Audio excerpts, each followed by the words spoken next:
Iowa Fireworks Farm is Iowa's largest fireworks store. 6,000 square feet of hand-picked fireworks, over 50 brands and 1,300 different products to choose from. But they're also family-owned and operated. Iowa Fireworks Farm is the one stop you need to make before July 4th. You'll find them just south of the Metro. Take I-35 to exit 43 at New Virginia. Head east and look for the Big Red Barn. At Iowa Fireworks Farm, the toughest part will be deciding what not to buy.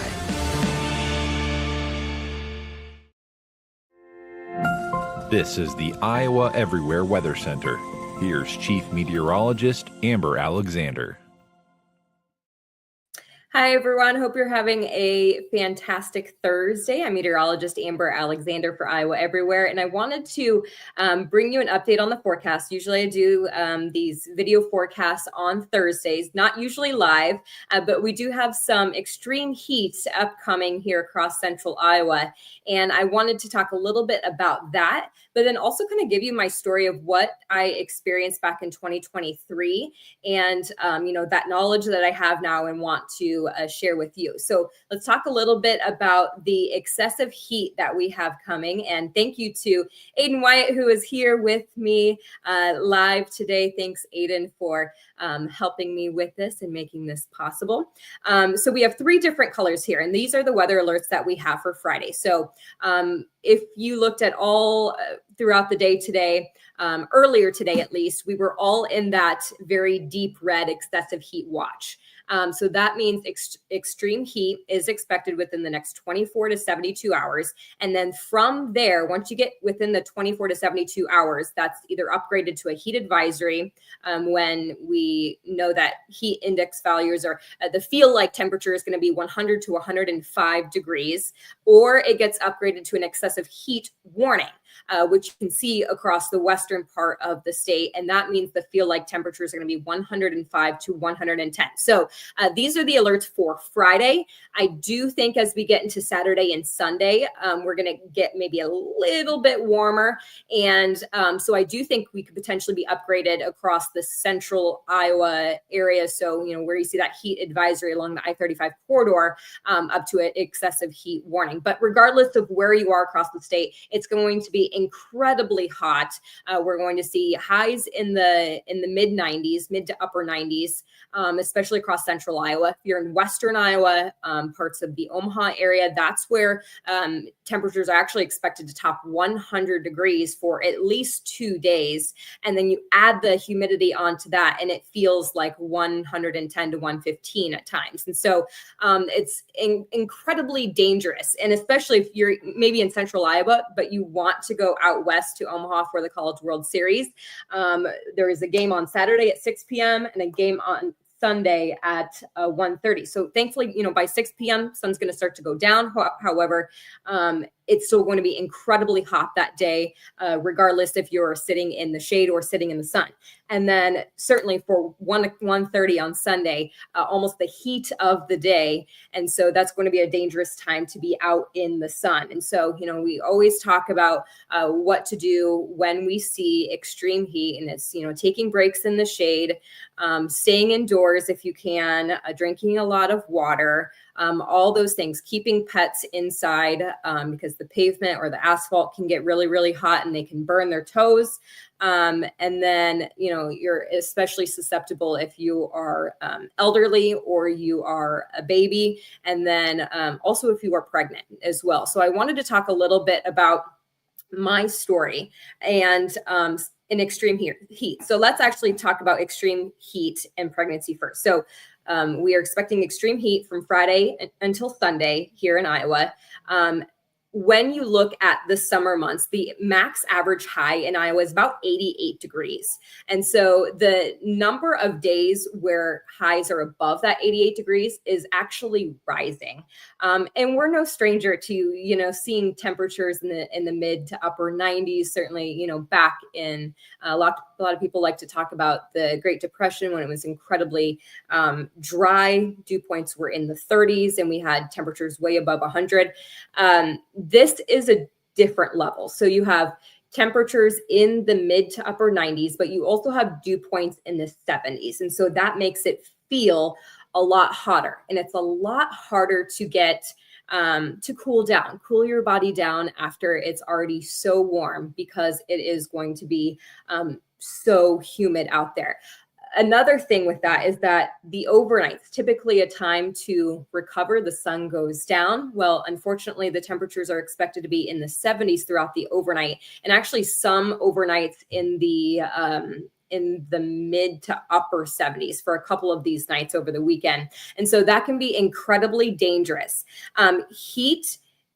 Extreme heat can cause preterm labor. So that's babies born before 37 weeks. It can lead to stillbirth. It can lead to low birth weight, hypertension, gestational diabetes, a maternal hospitalization, and mortality.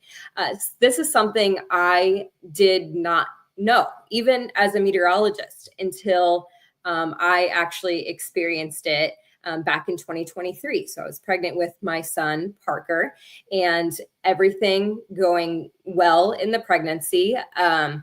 On August 22nd. So if you remember back to, and I should have written down the highs that we saw that day.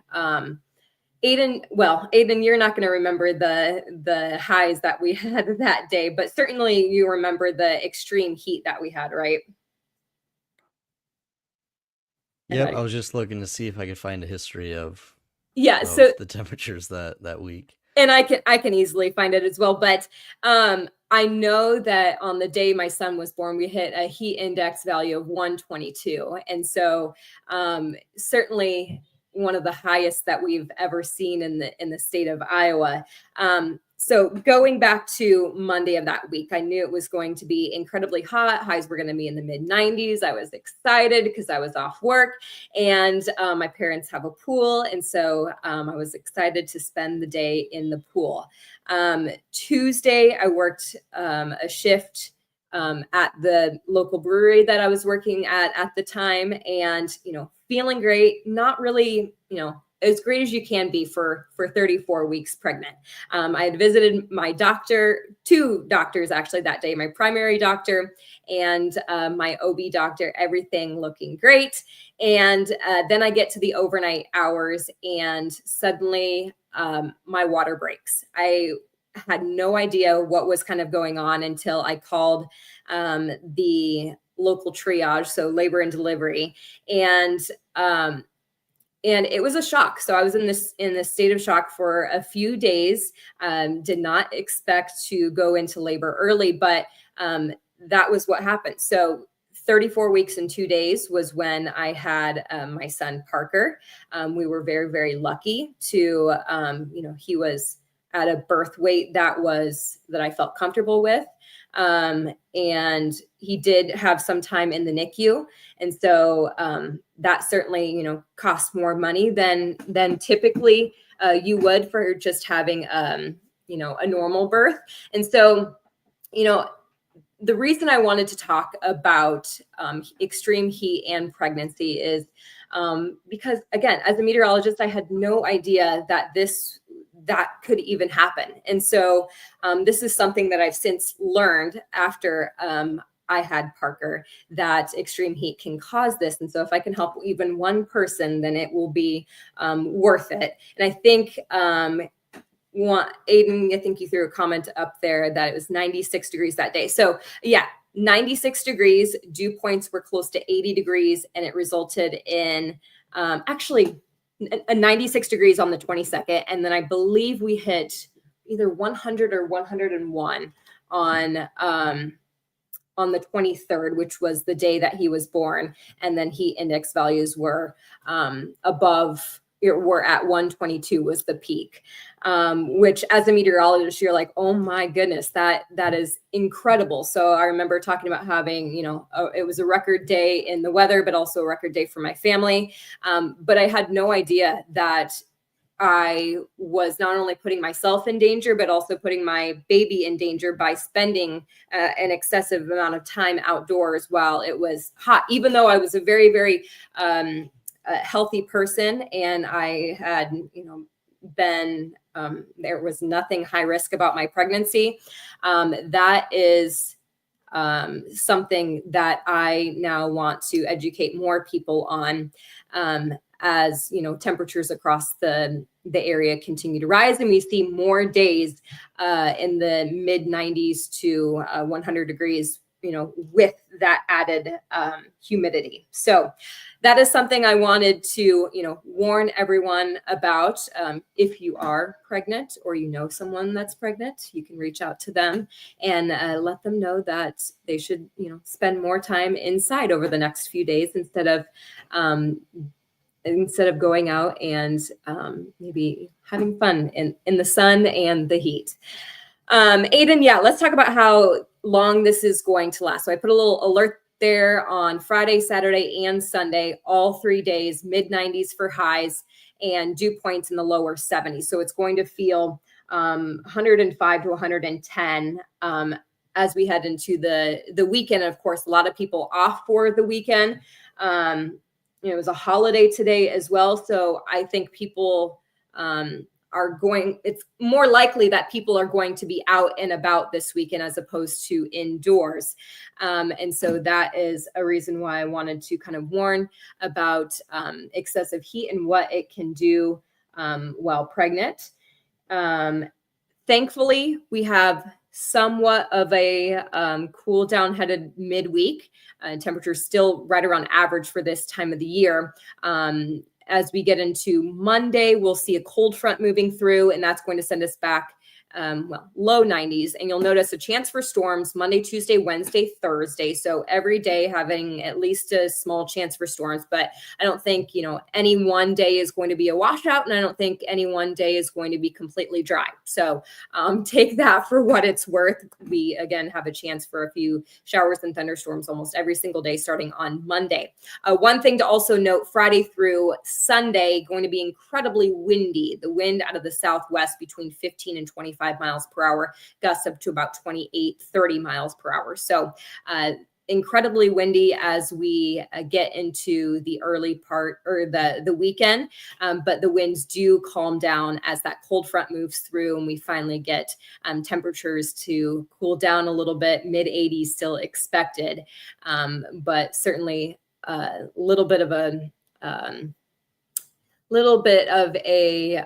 break as we get into the mid part of this next week. Aiden, are there any questions that people have that we wanted to attend to?